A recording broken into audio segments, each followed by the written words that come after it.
ఓం శ్రీమాత్రే నమః. విజయవాడలో ఇంద్రకీలాద్రి ఎలా వెలిసిందో మీకు తెలుసా? హైందవ పురాణాల ప్రకారం పూర్వం కీనుడు అనే యక్షుడు ఉండేవాడు. ఆ మహాశక్తి అయిన అమ్మవారి కోసం ఘోర తపస్సు చేసేవాడు. అతని భక్తికి మెచ్చి అమ్మవారు ప్రత్యక్షమయ్యారు. ఏమి వరం కావాలి అని అడిగారు. అందుకు కీనుడు, తల్లి నీవెప్పుడూ నా హృదయ స్థానంలోనే నిలిచి ఉండాలి అని కోరాడు. అందుకు ఆ అమ్మవారు, రాబోయే కాలంలో నేను రాక్షస సంహారం చేసి నీ వద్దకే వచ్చి సేద తీరుతాను. అందుకు నువ్వు కృష్ణానది ఒడ్డున పర్వతంగా వెలువు అని అదృశ్యమైంది అమ్మవారు. అమ్మవారి కోరిక మేరకు కీనుడు కీలాద్రిగా వెలిశాడు.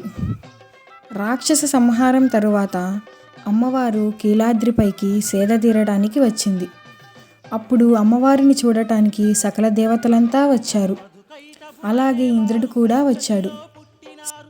అలా ఇంద్రుడు వచ్చినందుకు కీలాద్రి ఇంద్రకీలాద్రిగా మారింది.